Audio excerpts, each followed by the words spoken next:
Yeah. Why are you spam calling me at 8:20 p.m.? I hate those spam calls. I hate them too. I screen every one of them. Now I have to. So I've got, I don't know if it's a Google thing, Google Fi thing, or if it's an Android thing, but I have a button. It says screen call, and it just like I click that, and it reads to them, "Hi, the person you've reached is using a screening service from Google, and we'll get a transcript of this call. Go ahead and say your name." And they just, if they hang up, I go spam detected, block, and that number will never call me again. That's sorted. Nice. So I don't have to deal with fucking Patel trying to deal with my car's extended warranty or whatever the fuck nonsense that person was calling about.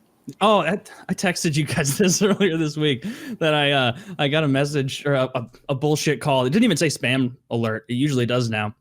But it was just some bullshit number, and because of like my basement flooding and like I'm expecting like different numbers from different areas for adjusters, I'm answering everything very quickly, and I answer it, and immediately I hear like try like a muted down like Indian accent, like, "Hello, I am calling about a existing problem with your Microsoft account," and I was like, "All right, I bet, buddy, I bet." Okay, and then he hung up and everything, and usually that you only get one of those, you know, but then a couple minutes later, I got another call. I didn't pay attention to what the number was. I need to use Kyle's block feature in the future.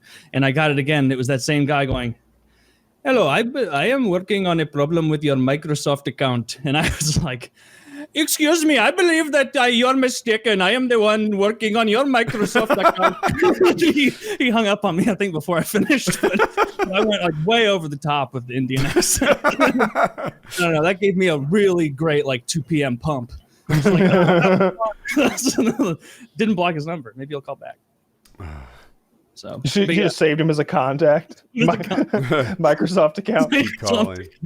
I always get fearful that like my grandparents are gonna answer one of those phone calls and not know, like just the basic, like even to ask, like I have 3 PCs here. Which one are you talking about?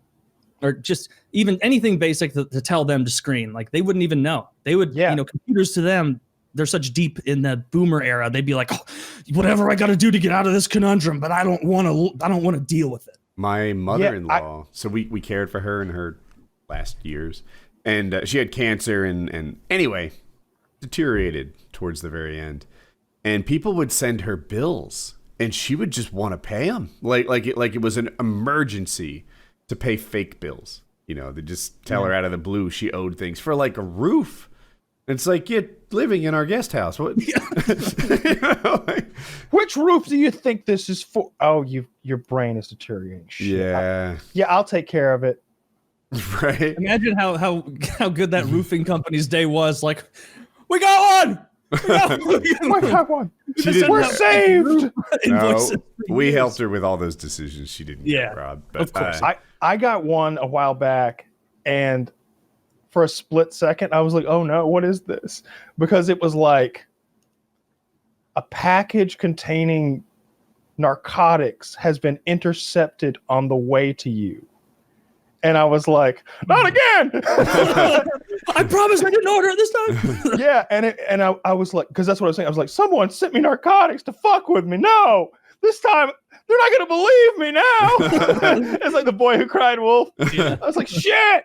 And it's like, you need to send X amount of money to the blah, blah, blah to sort this out. And I was like, oh, they'd be here. They wouldn't be sending me voicemails. So like, they just show up for this sort of thing. It's like when you get a call from the IRS where it's like, "Hey, you owe back taxes.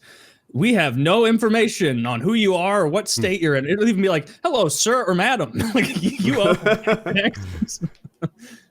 Yeah, my dad got a call and they were like, I don't remember the exact specifics, but it was something like, "We're just trying to confirm your identity, sir. Can you read us your social security number?" And he's like, I think he might have given it to him. And and so then they know who he is. He's like, yeah, Mr. Myers, we've got this issue with this, that, and the other, and you owe this much of this. And he calls me and he's like, I got a call and they said this, and that. This doesn't seem right to me, but I don't know what's going on. I'm like, yeah, did they know your name immediately or only after you gave them a little information? He's like, I gave him my social security. I think it was after I gave them my social that they knew my name. shit. I was like, yeah. Whenever that happens, the first thing you do is like, who am I? They're like, hey, we got a problem with your taxes. Oh yeah, what's my name? And they're like, valued customer. Yeah, it's those scam artists are, they cast a wide net, and they only need to catch a fish here and there because there's no overhead to scamming someone from Nigeria. Thank God you were there. They'd almost caught your dad on the line. Yep. I don't think he was gonna bite. He was very suspicious. He was like, "What is this? What's going on here?" And I was like, yeah. I think you're safe since you didn't really give him anything too pertinent. But yeah, don't other than your social security number. Yeah, Are you aware of any loans being taken out in your name? Well, I got him a credit monitoring thing a while back, so he could keep an eye on everything, and he'll get an alert on his phone if anything happens there. So it's like he's pretty safe. Well, that's good. Taking good care of him. It's kind of politics, but you guys been following the